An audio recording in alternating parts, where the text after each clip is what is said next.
I've always done whatever I wanted to do at the time. You know, and that's been a lot of things through the time. But right now, what I do, I'm caring for my wife. It's 100%. That's my main job in life.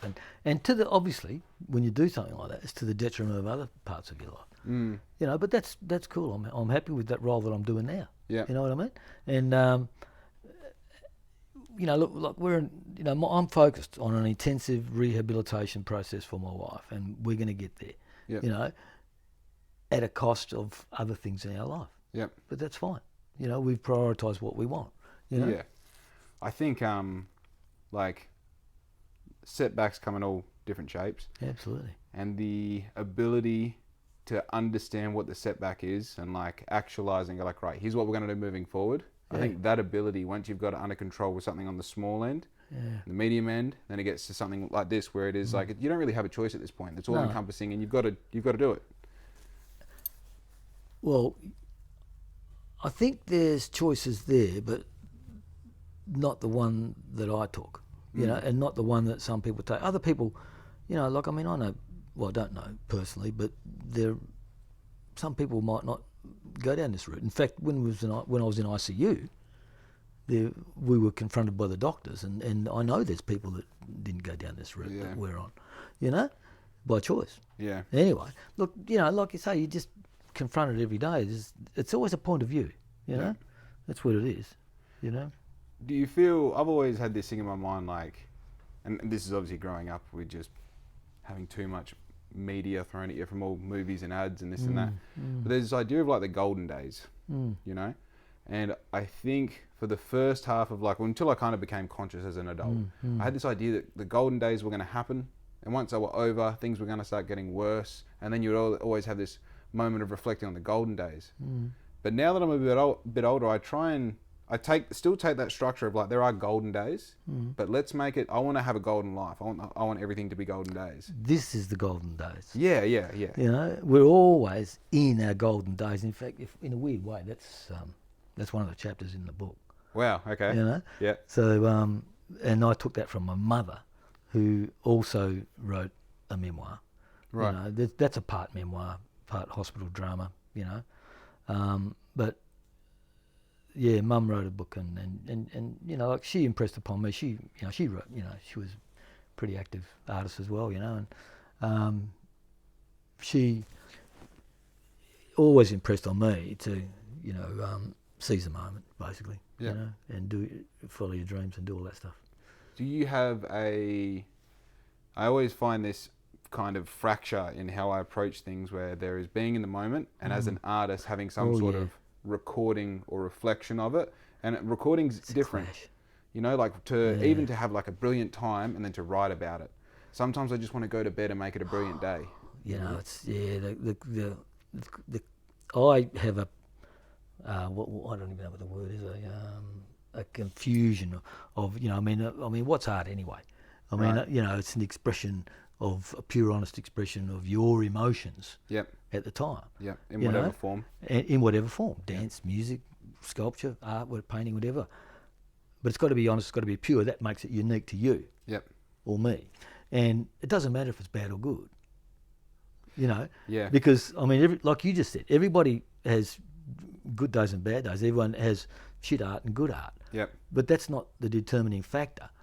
It's determining in my mind anyway. It's what it's long as it's you.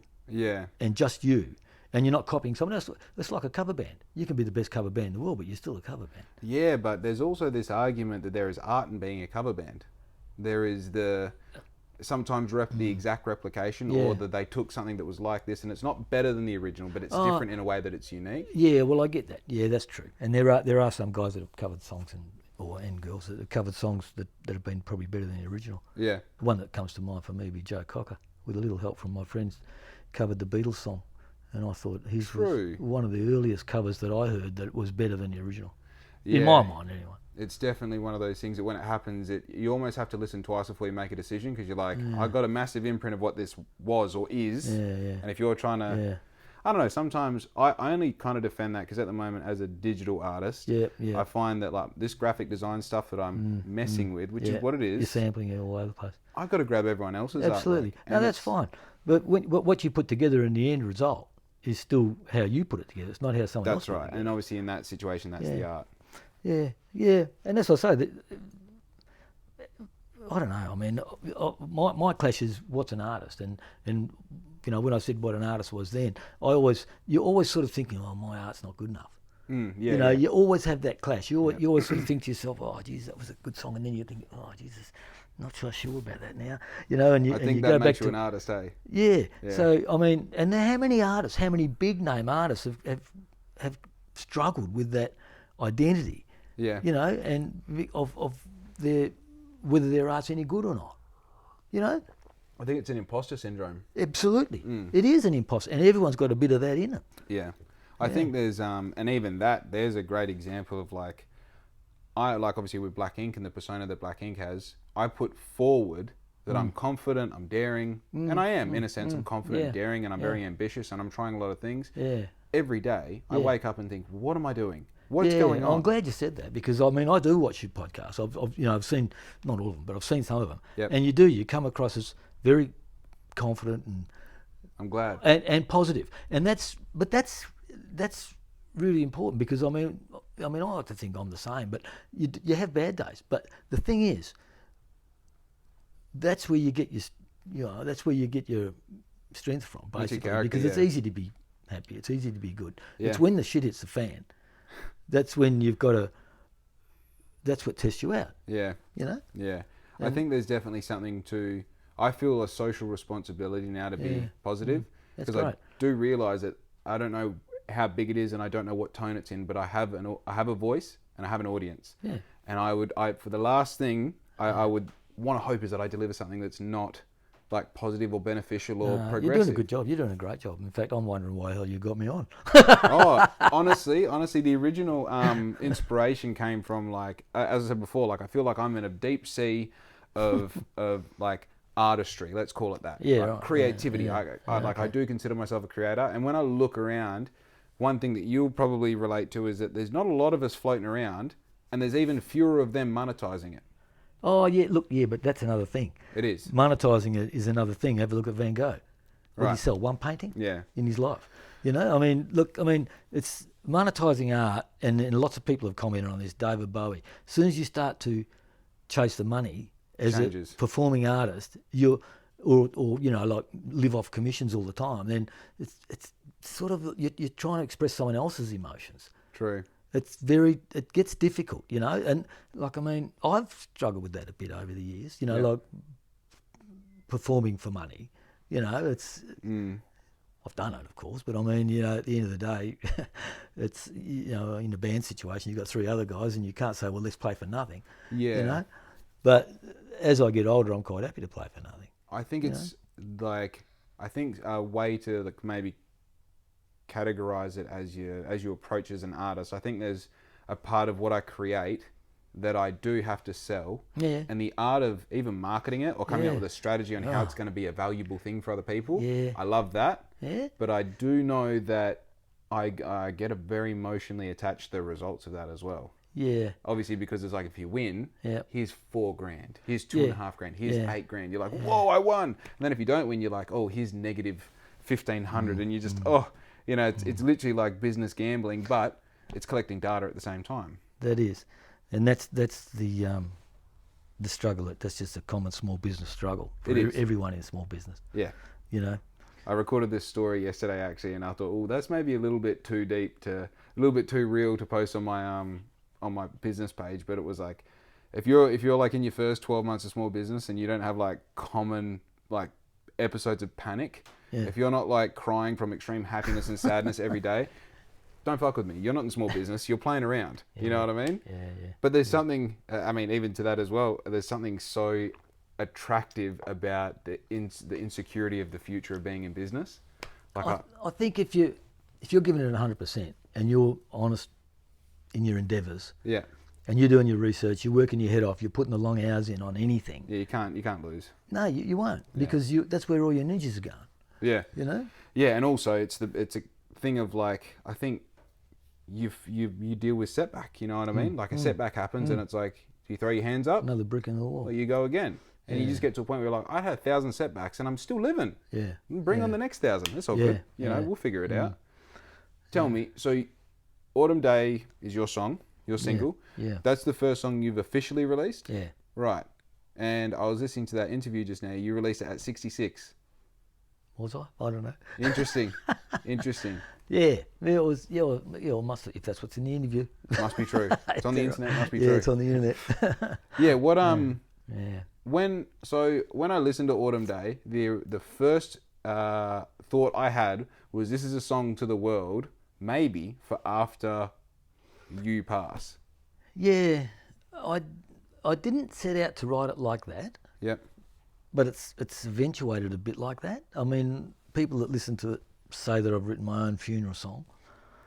But that's bang on. That's exactly what I'm feeling. But I didn't write it with that intention necessarily. It was just an observation of a moment in time. Yeah. And that's, you know, like someone takes a photo, they want to try and capture that moment in time. Songwriting's like that for me. Right. It's whenever I write a song, it's like a reflection of whatever I was feeling at that point in time in my life. So, you know, my songs sort of, like I say, that one made it to the production stage, but a lot of them haven't. But the other ones tend to be little signposts, milestones throughout my life. Yeah. And like when you write it and you get it out of your system, it's like you can let go of that now and the move dog forward. shaking the water off sort of thing. Yeah. You know, and I think that for me, I'll say right out now, I'm not a great guitarist. I'm an average guitarist. Okay. But I reckon on a good night I can sing pretty well. Yep. And I reckon if I've put my mind to it and with the right input, I can come up with really good words. I think I'm a wordsmith more than a musician as a guitarist. But anyway, that's that. But yeah, so that was an observation at the time. Yeah, there was a lot went into that song. I sat on that song for a couple of years before I completed the lyrics. Right.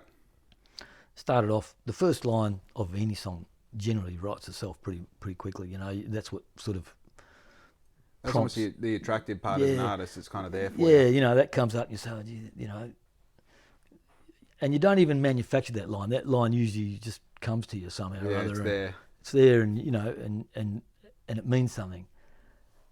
And then I actually wrote the first verse, and then I didn't go anywhere for about 2 years. Yep. And then we went on a cruise up through the Kimberley and on a boat, and you know, and I was sort of like really taken with an Aboriginal rock can that we discovered, which well, we didn't discover it; it was there. They knew it was there. Yep. And you know, we were allowed to go there without taking photos and you know, with due respect, which we all did. But the fact, what impressed me was the ritual that had occurred there tens of thousands of years ago is still powerful presence now. Yeah. And I felt that, you know, when I was there, and you know, like, you know, the view, you know, like you could just sort of get that guy or the person's part of their life. Yeah. You know, and why they chose that spot, you know, and and that was pretty impressive for me. And I thought, wow, that whoever died there, whoever was buried there in that rock can, their energy persists. And that was a beautiful thing. And that's common to every culture on the planet. Yep. When somebody dies, you know, archaeologists have come up with all these rituals they did 500 years ago, you know. Yeah. It's never gone away. So, and you know, that, so I guess in the end it did, but you know, it was the first line of the second verse was, you can wrap me up in paperbark and cover me with stones. That was the metaphor that finished the song for me. Yeah. You know, and it became a song. You know? How interesting. Yeah, it's funny because like even like listening to songs in general, especially ones that are like yours, definitely falls into the category of like it's creatively written. Like it's to listen to. It's not just to kind of have on. Yeah. And well, certainly not a dance song. Well, I think I listened to it back to back 6 times just now before you arrived. To kind of like, oh Louie, stop! Mum must be home. Yeah. Yeah, she is. But yeah, I listened to it back to back, and I kind of you get to a point where you're like starting to like vibe it, understand. I was like, this is almost church music. It almost has a church music vibe to it. And that's interesting because I was lucky enough to get a choir, a children's choir, to back it up at the end. Hello. And hi. But that, I mean, and all they said was God only knows. That's the only thing that they said in the whole song at the outro. Yep. And that's essentially like almost like a plea, of course. You know, I mean, there's lots of things out of my control that I don't know about. Well, it's yeah, you know, I mean, I hate trying to be smart, and I'm not, but that's basically a plea for, you know, I mean, I don't know what's going on. Yeah. I mean, we all try our best, but at the end of the day, God only knows. You know, because, you know, I guess that's, but you're leading on to a different tangent now. Yeah. No, there's actually so many things you've said where I'm like, oh, I could go down here and down here and down here. Well, tell me, what's your relationship with God? I listened to one of your podcasts, and I really liked the way that you have a mantra. Right. Right. Now I've had one all my life. Yep. And I say it to myself all the time. And it's where I find, you know, the confidence to take on challenges that I think are out of my capability. Right. And I'm appealing to my God in my mantra. Right. And because I know that my God loves me. Yep. Right? And wants me to do well, wants me to be successful. Yep. And there's nothing wrong with that. No. But at certain points in my life, one of the reasons I created the mantra was because, like a lot of people, I used to sabotage my own success. Yeah. You know? And so how do you get away from that? You know, how does anybody climb out of that and what you do is, well, what I do is I ask for help. Yeah. I ask for help, for assistance, for guidance, and all that stuff in the knowledge that I know I'll get it. Yeah. It's trust. It's and faith. It's love. Yeah. It's basically it. You know, and that's why I know that anything you want, whether it's my wife rehabbing successfully, or whether it's writing a song or a book or anything, you know, it's you know, that's anything's possible if you want it and if you devote the energies for it. All that's, you know. It's kind of crazy when you're out of it. It seems so unbelievable, and then and it's one of those things I can talk about till I'm blue in the face. I really can. I'm passionate about it. I love it because I've got results from it. I put it into practice. It works. Yeah. You know. Yeah. But it's refined down to a few key things until you have that experience for the first time, and then it starts happening again, and then you start really leaning on it. You know, that first bit of like probably 6 months of just like building faith and understanding what faith is to you and how to apply it to your life is kind of faking it. You're kind of out on a whim by yourself, hoping for the best. And sometimes I can see how people might feel disenfranchised by the idea of it because it doesn't give you that immediate success, you know, that immediate reward.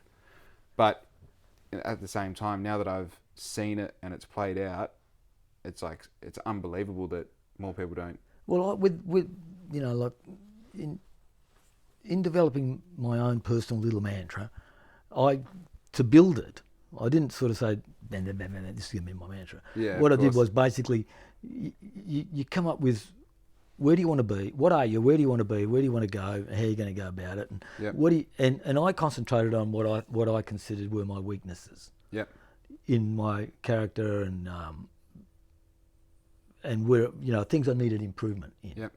And that's the things that I built into my mantra, basically. You know. I essentially did the same thing. Yeah. For sure. And then asking for help in building those things. Yeah. And that's what you say over time. You know, all of a sudden you look back and you think, oh, well, you know, it's helped. I think the mantra is actually the documentation that you need to reflect on, because like one of the things, obviously, like a mantra isn't as personal as it is just like, it's so special to me that I don't like sharing it, but I like sharing parts of it. Yeah. And like one of the parts that I end with that's like super important to me is I'm trying to understand, and this, I've had this in my mantra I've got a hair that's driving me nuts. I've had this in for about 2 years now, and it's basically that I have emotions, and I'm allowed to have emotions, but I need to focus on not letting my emotions affect other people. And that's something that when I wrote that, it would bring me to tears to admit that that was the case, because I get angry and everyone else had to be angry as well. Yeah. And now, so something like, I'm still weak. I still have weak moments. Yeah. But now my day is like, I feel it come, I feel it go, Yeah. and I don't change on the surface. And it's only when you go like, I'm not just handling my shit, I'm handling it all the time. Yeah. And I'm handling it in different And situations. you're changing as a result. Your whole... That's right. You're changing. And now you go, when you say that in, the following morning or the following night, and you've had that thought, you go, wow, that's that working.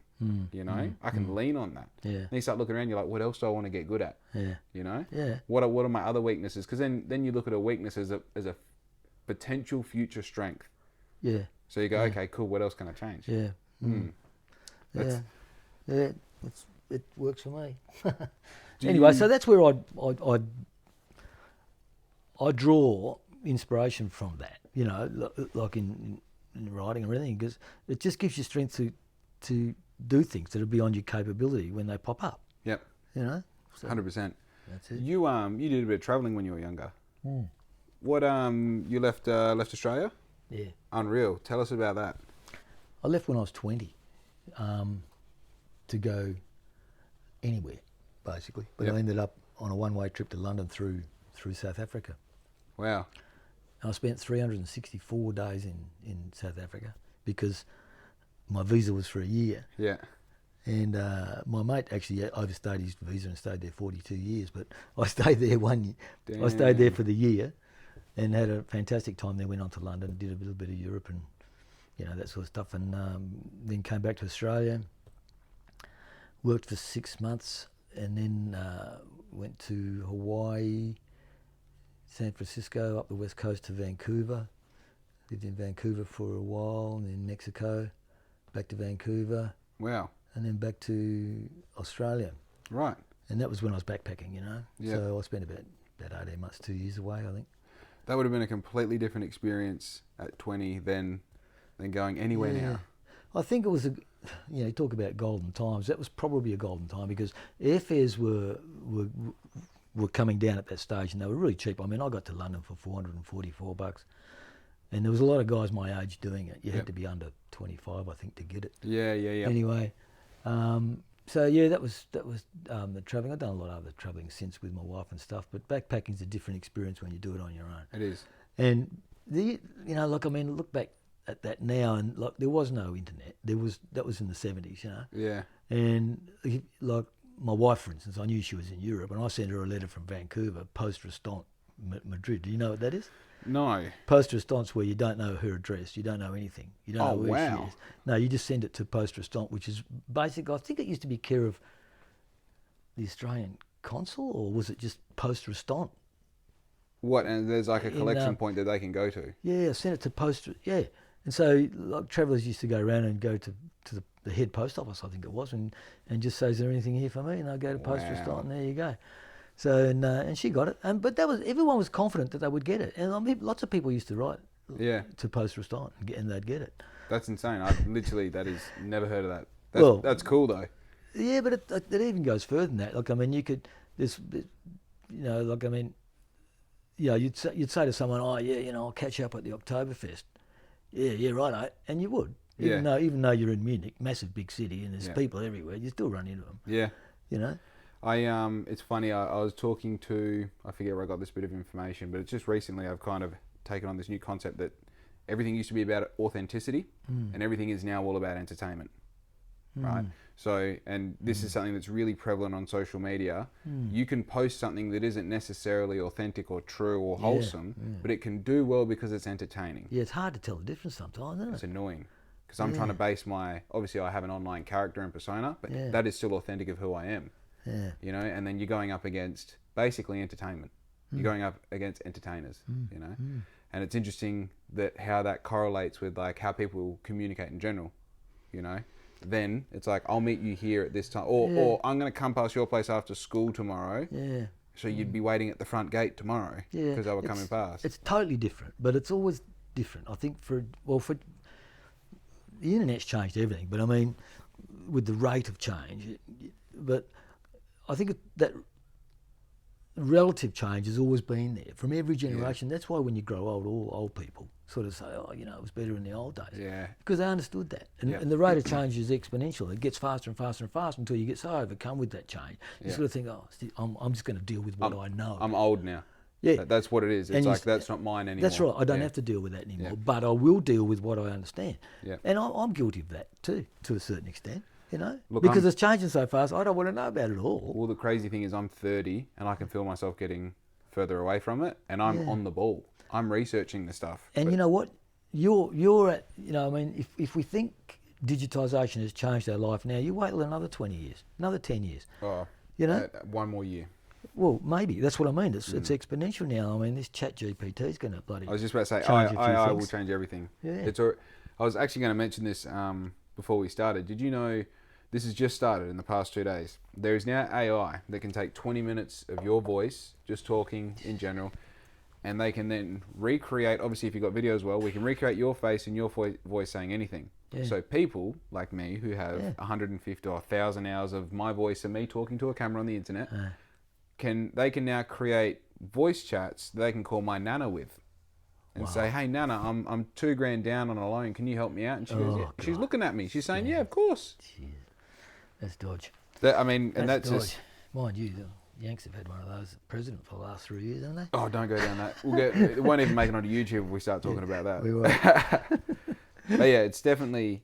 I think this is the thing. I'm in a situation where I can be very excited about this technology because I literally have time to understand it, and I can see maybe monetize it, maybe create with it, whatever it might be. Yeah. But I think your average Joe Blogs that just has a family and doing the thing every day, it's a bloody scary moment in time. Yeah, it is. But, you know, you don't have to deal with the whole world. You've only got to deal with what you want to deal with. True. You know, and you've only got control over your own thoughts. Yep.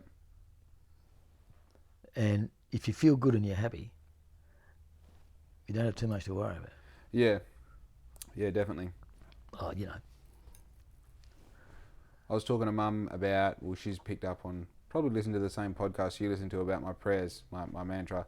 One of my exercises every morning is grateful for 3 things. Yeah. It has to be different every day. And Mum was saying, I've been doing it for so long now that I'm struggling to find things to be grateful for. So that's the exercise. Now you get it. And I told her, this morning, I told her, you know, like the thing that I was grateful for this morning is the feeling of freedom that my push bike gives me, because I've been grateful for it before. Yeah. But I have identified, because I'm at the point now, I've been doing this for years, where I'm like, what do you be grateful for at this point? The soil? Yes. Yes, you know. So I then go, okay, well, what is it about the bike that I appreciate? Well, when I ride it, when I come home, it's like, oh, I got to escape everything for 20 minutes just then. Or I got to ride here and do this and it was for free, you know. It's that freedom. So yes, you get to a point where you have to exercise your brain, and sometimes it's not until you are praying, or maybe it's just before you go like, right, what am I going to be grateful for, so I know what I'm saying. But you get to a point where if you're planting a sunflower every day on your property, 1 seed or 3 seeds it is for me, you get to a point where there's no more room for the weeds. And maybe the little few weeds that are left over, you get to a point where you're grateful for them. So then you have some sort of comparison. You're like, look at these beautiful sunflowers compared to these weeds. Yeah. And that grateful exercise where like every day you're putting aside time just to go like, what am I actually happy about in this thing? Because it's so easy to only be responsive to negative. Put out spot fires. I need to fix this. I've got a rego coming. Like, to actively exercise that, what am I actually vibing with? What am I happy about? Well, and understanding that, like, to have a field full of sunflowers and have a weed, then you appreciate the weed. There's always plus, minus, black, white, hot, cold. Yeah. There's always an opposite to whatever you're looking at, concerning about yourself about. Yeah. You know, love, hate. So you need one. You can't have one without the other. Yeah. You know? Yeah. And, you know, that's what binds us together as humans. We understand. I understand sad. Yep. Like you do. Yep. If you're sad. I don't know exactly you're sad, but I know what sad is. Yeah. You know, and because we know what happy is. And you know what I mean? So when we're happy, we say, oh, that's happy. When we're sad, we know that. And you know, so it binds us together, all these ups and downs. Yeah, having like that point of familiarity. It comes to the middle. I always think like it's funny, like you say the rate of change, like the change is the same, it's consistent, but the rate of change is what changes. I've like I've been stuck with this thought for a little while now, where I don't really understand, like, was my experience of childhood in general the same as everyone's experience of childhood in general? Now, the experiences change, but the overall structure of what's going on, of like your neuroplasticity, when things become important or integral to your survival or life or lifestyle. And I start thinking, like, well, even if we just look at like when a teenager becomes like sexualized or hits puberty sort of thing, I'm pretty sure that age is changing. So the experience that kids are having, like, you imagine kids that are going into high school now, they've seen like hardcore stuff on the internet. Like their experience, their structure is like shrinking. They get less time as a kid. They feel like they're an adult, or they're exposed to all these adult things very, like, a lot more quicker. So I start to think, like, what's the long-term effect of that to community? You know, like, how does that then change? Like, how are those kids going to grow up to become adults to then teach their kids? You know, obviously you're just applying yourself to the situation as it's in front of you, but... Well, I don't know. I haven't got the answer to that, but it's probably playing out anyway. Oh, it's boggling my mind. In one way, I mean, it's probably always playing out, you know, as generations... Well, there's no doubt that kids are more mature now than I think that they were when I was a little kid, for instance. Yeah. Yeah, you know, and so I think that they're a lot more mature at a younger age. So, yeah, I don't know. But I don't know how that's going to play out. I mean, as far as, you know, that comes down to parental responsibility and just the kid's outlook on life, you know, which comes down to guidance in the right direction. You know, I haven't got all the answers for that. I mean, oh no. And I think if you attack it from a point of view of love, I'm talking as a father now, and you know, as a parent, that if everything you do to raise your children is founded in love, then you won't go wrong. You know, you're going to make mistakes, but you're not going to go wrong. Yeah. You know. That's such an interesting topic. As an aware person, I have, not an aware person, as a person, I have a responsibility to keep this thing going and have children. And at 30, I'm at that stage where I'm like, well, probably soon. I had a vasectomy like 7 years ago, so I've obviously to change that, it's like a commitment now. But now that I've made that decision, we're like, okay, it's an option. What does it look like? And trying to like put myself through an apprenticeship of being a father before I'm a father. Yeah. And hearing people everywhere from 10 years younger than me that are fathers to 50 years older than me that are fathers, and hearing these little bits and pieces of advice and warnings and what to expect and all that. It's such an interesting thing to collect data from with that in mind. You know, if I'm going to do this, how do I do this the best? You just got to be honest and do it in love. That's all. You can never give a kid enough love and respect them, all that sort of stuff. You know, yeah. How many kids have you got? 3. Right. Our eldest is a daughter, and I've got 2 sons. Right. Yeah. Are they artistically inclined? 2 of my boys play guitar. One of them, they both sing a bit, but they don't sing professionally or anything like that. My daughter's not artistically inclined. She's a bit of a writer, but not really, sort of. Right. But no, I wouldn't say yet. Right. Yeah. So it's funny. I know there's many examples of like people who didn't start hitting creativity until like their 40s or their 50s. Well, I think I reckon I'm an accidental artist. Okay. When I was young, taking up the guitar and singing and all that kind of stuff, I didn't set out to be an artist. I just set out to have a hell of a good time and party on. Yeah. You know, and as time went by, my writing, as I mentioned before, I'm probably more of a writer. Yeah. I was always writing, and then I guess that was a logical extension to write songs, so I did. But the book itself, you know, I never set out to write that book. Yeah. You know, that was something that, like I mentioned before, it's something that had to come out. You know, it just had to come out. I wrote that whole thing in 6 weeks on my mobile phone.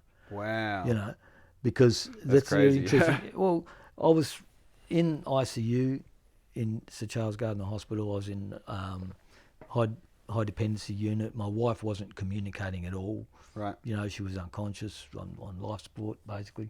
Well, yeah. And you know, like I was bedside the whole time, so what else do you do? You know, what I mean, I was there with her, Yeah. and you know, you like to think that she knew I was there with her. I was going to ask, I didn't know. is she, do you know now if she was aware of you being there? No, not in ICU. She wasn't. Right. She doesn't remember anything until one particular day in high dependency unit when her brother flew over from Queensland. Yeah. And that was the first time she communicated Yeah. with us by holding up fingers and Wow. you know. What a moment that must have been. Yeah, it was. It was Yeah. good. Yeah. And she's made steady improvement the whole time, but I forget what I was talking about now. Yeah, the book and the writing and that, yeah. So, yeah, basically wrote the whole thing, and it was too big for a song. So essentially, it started off as a diary. Yep. So when you read the first few pages, it's not very exciting. It's essentially a diary, because basically, you know, medications and stuff like that.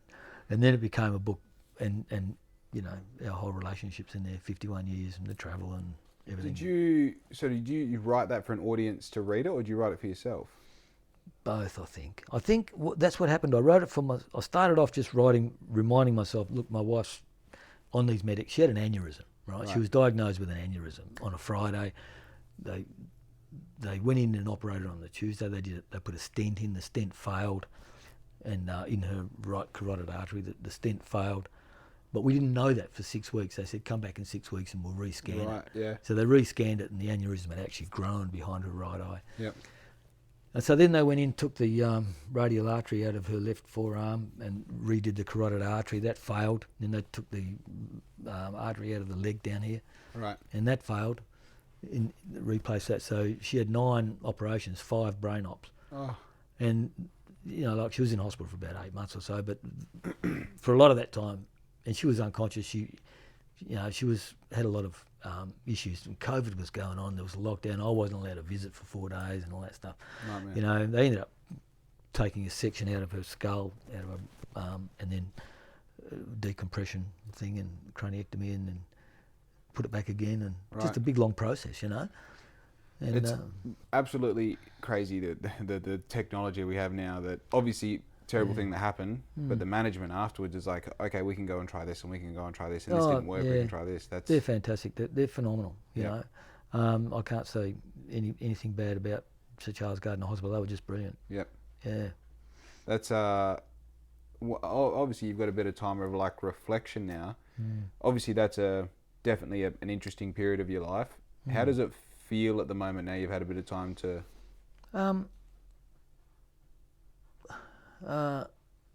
Well, I guess, you know, the reality is I'd like to swap it. Yeah. But it is what it is, so you deal with it. And look, I think we're closer together, my wife and I. And I mean, I've always loved my wife. There's never been an issue there. But, you know, I sort of, I go to all the rehab sessions with her. But I feel bad that she can't do all the stuff she used to do and wants to do, you know. Yeah. But we're confident, and we're putting all our energies together in the same goal, and we're very confident that she'll only get better. Yeah. You know, and that's so. We're very comfortable with where we are in our life. You know, like we invested a lot earlier on, purely medically, purely rehab. Now we're incorporating more social time into what we do. You know. Yeah, 100%. Yeah, and expanding our, you know, what we do, you know, all the time. And that's coincided with a few of my mates turning 70. So we drove up to Wongan Hills about 2 weeks ago, and we went to bailing up the other day for Donnybrook for another 70th, and I'm down to Eagle Bay. You know, we're both down there, so we're getting around. Yeah. Nice. The importance of like social contribution and community is crazy. Yeah. It's crazy. It's so easy. Like I sit here and I'm like, oh, I got all my followers and my subscribers and that. It's like, it's not worth shit if you're not doing something. Yeah. You know. Yeah. And I think like every time, even those skates on Mondays and Thursdays. Yeah, I see that. Yeah. It's almost annoying the responsibility I have to that now, because like now every Monday and Thursday I know what I'm doing at 6 o'clock, you know. Yeah. But then you leave there and you're rich. Yeah, good. You're rich. Yeah. You feel good. Yeah. That's for free. You got it, you know. Yeah. So I can completely understand that kind of socializing is such a important. Yeah. yeah. It's like a charge up, you know. Yeah. It's great. We just these little things like that. Every time you do something like that and overcome it, like we're going to Roto in April. Yep. And things like that, you just feel like you're getting a bit of your life back again. Yep. Yep. To what it was. So obviously, as you said, trading it out would be ideal. What's the positives that you've taken from the experience that you've had to have? Well, look, that's definitely closer to my wife. Yeah. But apart from that, I think I've found a bit out about myself. When I set out backpacking at age 20, I sort of you have this ideology in your head, and you've got this opinion of who you are as a person and what you're trying to be, and then all of a sudden like you mature and you're confronted with situation. I've been in business all my life, right, for myself, and whether you like it or not, you're confronted with having to deal with situations that give you the shits sometimes. Yeah. And they might be mundane, and they drain you sometimes, and you place expectations upon yourself and your staff, and if your staff don't measure up to that, then all of a sudden, you ask yourself, am I being a bad boss? Am I being a hard boss? What's going on here? Yep. And then all of a sudden, throughout the years, you end up in a place where you've compromised what you thought you were when you were 20. Yeah. And so I think this process of like writing the book, yeah, that was unbelievable. I went through this chronological thing in my mind, 51 years, and I couldn't believe the stuff I could remember. Yeah, okay. The days, everything. I could remember all this stuff clearly because I was in this zone of isolation in my mind, Yeah. And I reckon I found the Steve Trigwell from 20 years of age. Wow. That's powerful. Is there a spot between there and here you think that compromise was justified by having to grow up or having to make... Oh, no, not really. I think, I don't know whether... look, justifying, I love that word because we humans are great at that. We can justify anything. Anything you want. Doesn't matter. You change your mind. And that's what a lot of people don't do. They don't change their mind. Yeah. They make up their minds when they're 20 or 30. Usually based off nothing as well. And they get a point of view, and all of a sudden they live with that for the rest of their life. Yeah. And they're sort of, I don't know. But look, it took me a while to work this out, But then once I realised, hey, it's okay to change your mind. And this is one of the beautiful, for instance, you think you're right with everything you do, otherwise you wouldn't do it. Yep. If you were wrong, you'd change your mind. Yeah. Well, I'm the same. Yeah. And so is everyone. Yeah. Everyone thinks they're right. Well, if everyone's right, who's wrong? But, so you go through life. There's a lot, you're making choices and all that sort of stuff, but life's what it is. You just deal with it. And you just got to wake up every day. And like you said, sometimes you've got to remind yourself to be positive. Yeah. You've just got to wake up, bang another picket on the fence, and a few years later, you've got a whole picket fence. Yeah. And as long as you're also willing to rip that picket fence down if you realise you need a steel gate. Yeah. I think that's a really big thing. Like, I do think I'm the man. I think I've got it all figured out. We all do. But I'm also very willing to, like, if you go, hey, here's something that you think, here's where you said it, I want to give you some more information, please. I might give you a rough first 10 seconds, but once we get past the ego, I'm ready to listen. Yeah. And I think as long as, what I've found, as long as I've kept myself honest in that regard, where it's like, yeah, you're doing the best possible job you can, but our task is to always do a bit better. And if that means forgetting some other shit that was holding you back, you got to be able to go. I need the new stuff. Yep. But I think also it's funny, like this was all before COVID. I told everyone, like, one day we're not going to be able to fly wherever you want at the drop of a hat for whatever it costs. There's going to be days it's going to be hard. And I remember saying that to someone, going like, you need to do something about that thought. That's a real thing. So I went to Colombia for a month by myself, backpack.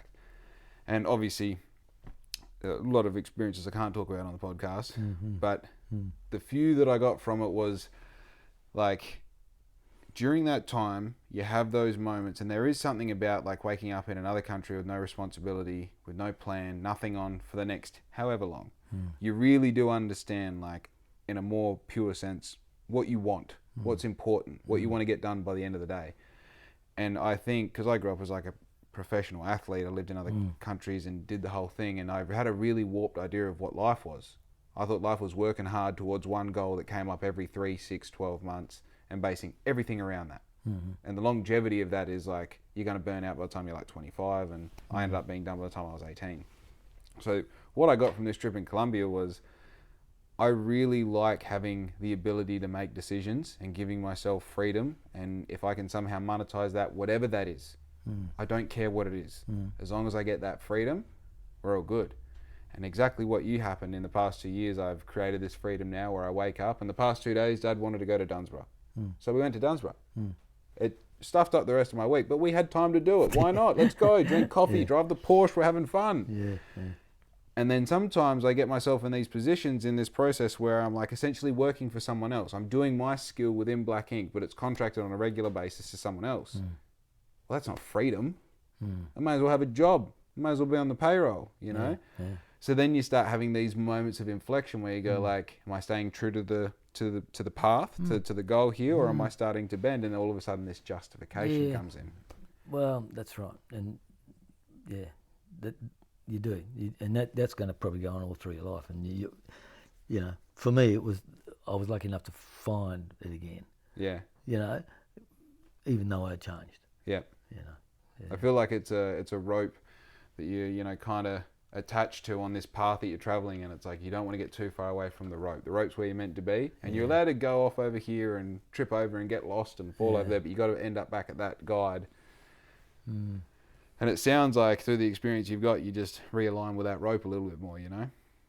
Yeah, I think it was probably. I think in the back of my mind, I'm thinking music, because, you know, like, I gave music away for 30 years, you know. Oh, okay. Pretty much. Yeah. I mean, creatively anyway. Yeah. You know, and that was sort of nice to find that again. Yep. In that sort of thing. Yeah. What's your creative process? Like, if you're, and this is the thing, does it start with the idea of I'm going to create something, or does it happen? It just happens. I mean, you can't. That's what doesn't work for me, is when I put myself down in the studio and try and write a song. It doesn't work like that for me. You know, if I try and create something, I think like for instance, the book, the creative, it just got to come out. You know, it's just got to come out, and how it starts. But it's application too.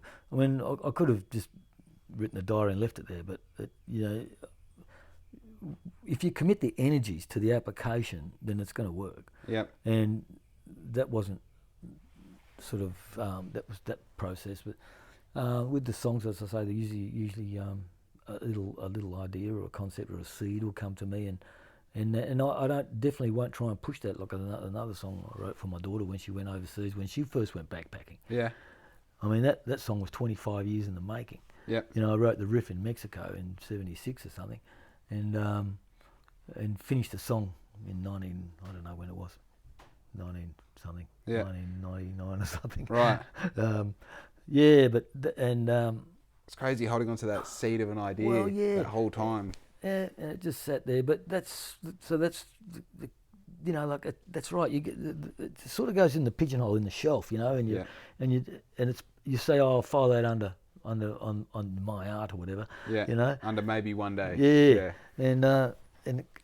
And it just comes out at the right time. That was a funny song because, you know, her now husband said to us, oh, can you write a song for Hannah? She's going away next week. And I've had a few beers and we were partying. I said, yeah, no worries. Yeah. And then I went home and I thought, I got nothing, man. What am I going to do here? Yeah. You go into that maybe someday folder and you go, I pulled out that little riff, and because I'd always liked that little riff, and I pulled it out and I mucked around. And I still wasn't going anywhere, but I'd learned a few new chords since then. But I handballed it to my son, and I said, Jake, his name's Jake. I said, Jake, I didn't give him any instructions. I just said, Jake, listen to this riff, and see if you can come up with something, anything. and he came back and he turned the riff into the chorus, whereas I was trying to make the riff the verse. Right. And it just and all of a sudden it made a hell of a lot more sense. So I wrote a couple of verses and we finished the song off. So that was that process, Right. you know, and that was interesting. You know, other songs usually always start for me with the lyrics, you know, and as I say, I'm not a brilliant guitarist, so I can always rough the chords around the progressions and that, but it's the words that do it for me. Yeah. Yeah. Interesting. I know a few musicians that go the complete opposite way. They find the music and then they write to it. And it's funny, I've kind of been playing around in my head. I had a mate release something the other day, and he releases stuff really regularly, like exercises that muscle. Yeah. And I was listening to how he released it, and I was like, oh, I would have gone about it like this, this, and this. I'm like, look at you having an opinion on something you know nothing about. Yeah. Well, everyone's got a point of view, you know, and that's great, you know. It's being an artist. That's what gives you the freedom to accept criticism. Yep. You know, I mean, I know that a lot of people probably don't like my songs. Who cares? You know? Yeah. But there's some people that do. Well, fantastic. They can have them for free. Yeah, take it. You know? Take it. Yeah.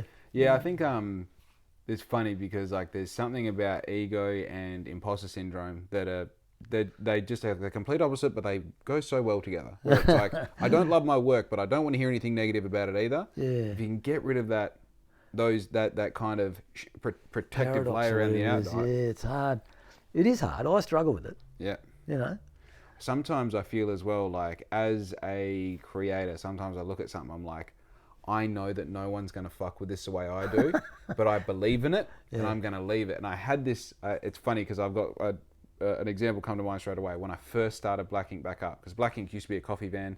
Yeah. I'd made a couple of shirts. Yeah, I saw that one. Right, so then when I came back, it was like maybe the second or third thing that I designed myself in Photoshop, and it was a real simple little design. I was like, I love this. Yeah. It's off balance. It doesn't work graphically, but I loved how it looked.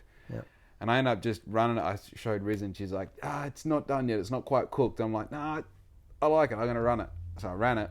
It's the second most sold shirt that Black Ink has.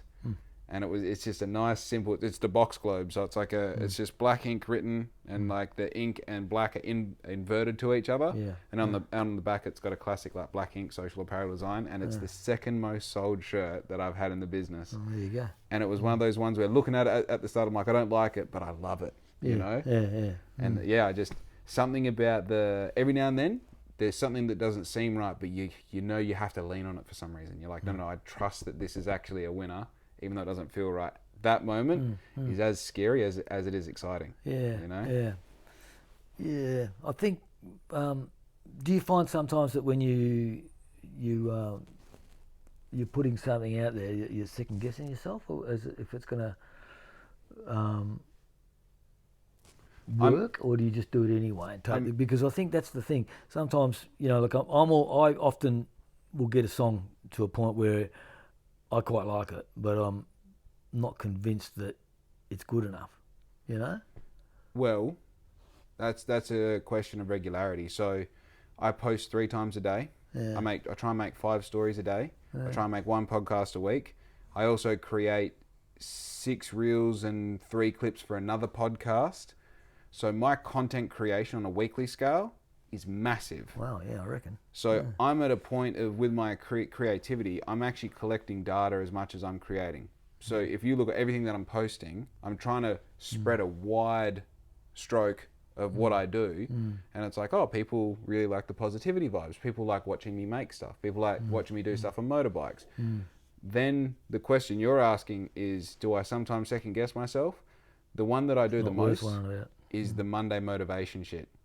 So do you watch the Monday motivation videos? I've seen some of them, yeah. Every Monday I try and post before 9 o'clock, and it's always a different angle on like what we're all experiencing. Yeah. And, you know, this week I spoke directly from the heart, and this is the thing, I always try and record them with no plan. I just press record and go, righto guys, we're back on Monday, here it is.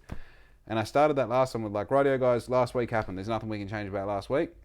This week we're going to fly as close to the sun as possible. That's the one I saw that one, yeah. And that is true to the point of, like, as I explained to you before the podcast, last week rattled me. Because of the 2 weeks before that, I was active Citizen of the Year nominee. Yeah. Week after that, I'm down at Rocky Point. I'm picking up rubbish. I'm getting recognised by the city. It's all great. And then all of a sudden that happened. And I'm like, what? I was winning. I was flying on the sun. I was there. I was doing it. It was golden days. And then, but with that, even watching that back, it's like, listen to my dumb voice. My beard is thin in this area. The audio isn't good, but you can't listen to that, you know, because if we're posting 1,000 pieces of content this month, this is building a wall, and one brick can be a little wonky.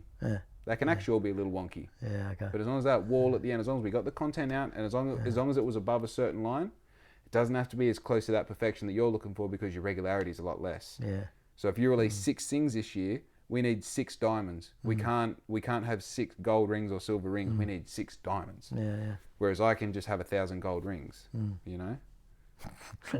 Interesting metaphor on that one, eh? I got a question for you that I keep on almost forgetting to ask. The end of the song has a nice end, like it just finishes. I don't remember the exact sound of that, but it's got like a drop. What was the inspiration there? Well, I wanted to get that. There's a Van Morrison vibe that he often gets going in his songs, which is sort of like, you know, like a sing along type thing. Right. And that's, you know, like I'm going la la la la la la, basically just singing along with the choir, right? Yep. Then the choir drops out and it's just me alone, which is what we come in alone, we go out alone. Oh. And you never know when the door's going to shut on you.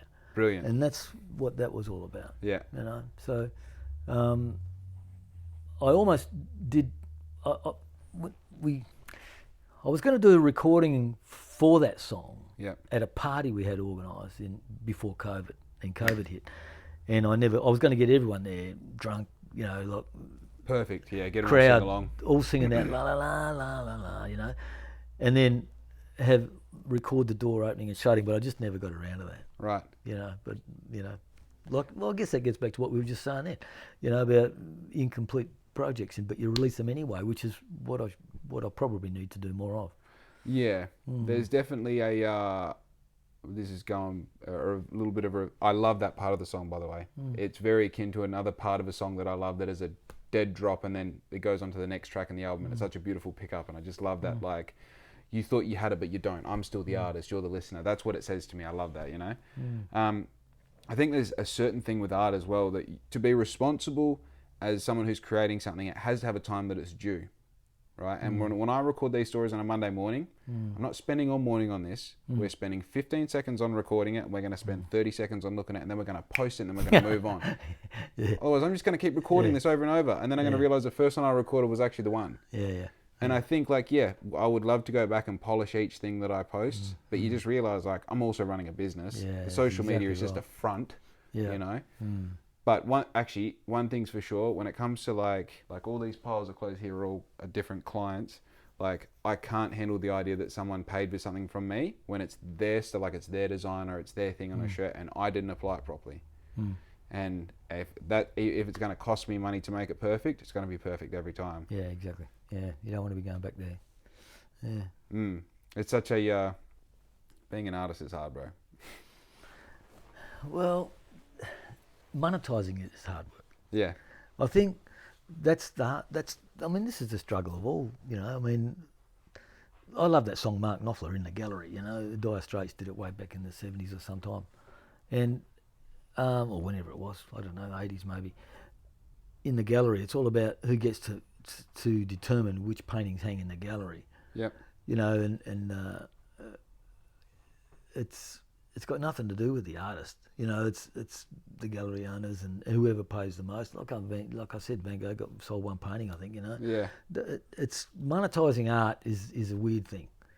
And I think you run into trouble, I don't know. Well, obviously, look, there's a machine behind these world global artists. That's right. You know, it's an entourage, massive. Yeah, well, and probably the guy who's making the most dough is someone like Ed Sheeran, because he hasn't got a band to pay, he hasn't got everyone else to pay. I saw him at that first concert he did in Perth, and I'm looking at this one guy down there, and the stadium's packed, and he's raking in all that money, and he hasn't got hardly anyone else to pay. He's got probably obviously he's got managers and stuff, but you know. I think there's definitely, like, I look at what Black Ink is and I go, the best way that I can monetize this is to not categorize it as anything, and to go where it feels right and there is money. Not where there's heaps of money, but as long as there's money present and I can get by, I believe that and like yesterday I started the day with $70, Yep. and I finished with like 800, and I think right now I've got 200. It's like, I don't need a lot to live. I don't need a lot to survive. I just need to get good at whatever I'm getting good at the moment, and the door will open. Absolutely. 100%. I think you're doing a great job. From what from what I put out is a different story of what's going on behind. Well, that's always the case. We always, it's a very interesting point. Well, like, are we who we are, or are we who we want to be perceived as, or who everyone else perceives us as? Yeah. So no, you're doing a good job. I think a more accurate thing to say is there's not a difference between the front and the back of house. There is, as I said at the beginning of this, I'm trying to let you know, if you're paying attention to me, I only need you to know about the positive stuff. I don't need you to know about the negative stuff, because nobody wants to know the negative shit. No. And if I'm your they've got their own. That's right. That's exactly right. Yeah. And our relatability on negativity isn't as powerful to me as my inspiration of positivity that I can be to someone else. Yeah. Yeah. It's like, because I know, because as I said, like 3.5 years, 4 years ago, I was a truck driver who believed I was in a good position. A truck driver who working 12-hour days, 12-hour nights, consecutive for a week at a time, thinking, this is fuck, I'm making all the money, I've got a job, I'm killing it, I drive big up. Dude, that's not living. No, but you can justify it to yourself if you want to. That's right. That's right. And I did. We can justify anything. Now, if I can talk to that person, whoever that is, who's driving a truck right now, who watches my stories every Monday, I say, man, last week was last week. Yeah. But this week we're going to fly directly towards the sun. He goes, fuck yeah, dude, that's powerful. Yeah. I get to be that voice. So I think a more accurate way of saying it is what I show the world is the best part of it. But if I'm going to say anything about the honest whole perspective, is that there is a negative part. And I deal with that the way I deal with that. But that's as being a human as well, that the negative part is kind of the part that you're always dealing with, that you're focusing on, that you're trying to get better. It's what makes you better. Yeah. And that's why, I think it took me a while to work it out. Discipline, self-discipline, is what overcomes it. And if you can discipline yourself in a small way, start small, any old way. I mean, I'm not trying to sound like I think I know what I'm talking about. I mean, this is, Yeah, your experience, it's worked so far. Well, it worked for me because that was what I discovered way back in Vancouver, in Canada. It was, I got to a point where my mate that I was travelling with, he'd been busted for working without a visa, and he got deported out of the country, which I got eventually deported, but at that point I wasn't. Yeah. But and I had, all of a sudden, here I am on my own, and I'm thinking, what am I going to do? I've got no one else to support me. I've got no one to, back me up here. Yep. So what am I going to do? So I had to learn a way to have conviction in my own beliefs and my own decision-making process. And I didn't know how to go about that. But I knew I had to, because honestly, I hadn't had a track record of self-discipline. Yep. But that's when I undertook it. That's when I started. I started jogging. I started running. Yeah.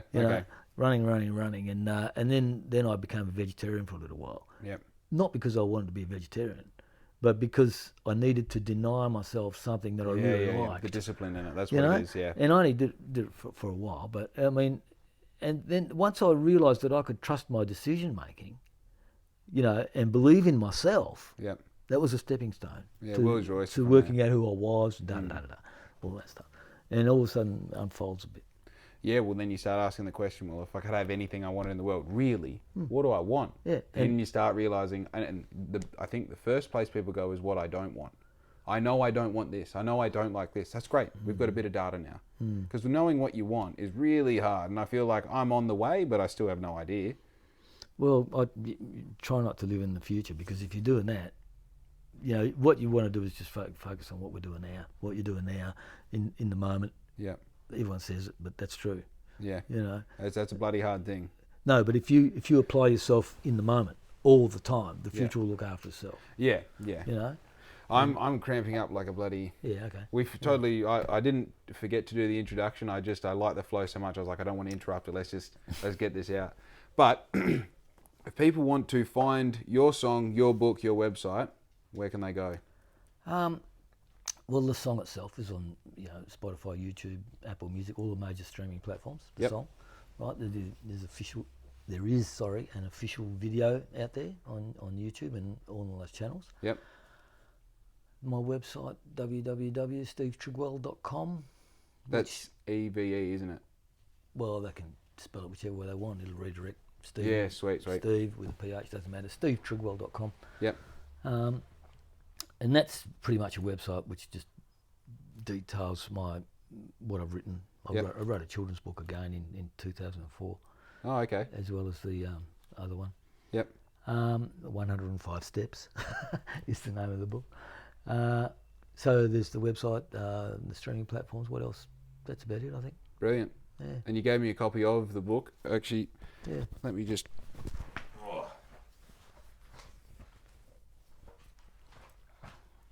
Which, as long as my bike is running and in my possession, when we go across to Victoria, I'm going to take this with me. Okay. And probably going to... Oh, that's bloody wildly coincidental. So this is the book, by the way. There you go. And that's Bunbury. That's Wyleup, Rocky Point. Rocky Point, I've just applied to adopt a spot. So Black Ink will be looking after it on a long-term basis, cleaning up all the rubbish and keeping it looking pretty. Good. How's that for a coincidence? And it's on the cover of the book that you give me. And that picture, by the way, was taken on the day of the Yalut bushfires years ago. Oh, hence the kind of purpley red sky. Yeah. Interesting. Literary Titan Book Award. Won a gold book. Really? How'd you So what's behind that? You got nominated and it won, obviously. Yeah, I put it in for reviews with a online book club. Yeah. And got 4 out of 4 stars for that, and won the Gold Book Award. And when I released it on Amazon Australia, it went number 1 in 2 categories. Oh, really? Shortly, only for a short period of time. Yeah, because but they still. measure it by the hour. Yeah. But yeah. That's crazy. That's so cool. I'd have that written all over the front if that was my book. Yeah. Look at me. Well, Steve, it's been an absolute pleasure to have you on the podcast. Thank you very much for coming on. Thanks, Joe. And I think we could honestly talk for another couple hours because I just, as I said at the beginning, you're a creator, you're an artist, so I know there's something there to talk about. Okay, we found something, I hope. Yeah, bloody Good hell. on you. Anyway, everyone at home, like, subscribe, do the thing. We'll catch you later. Yo!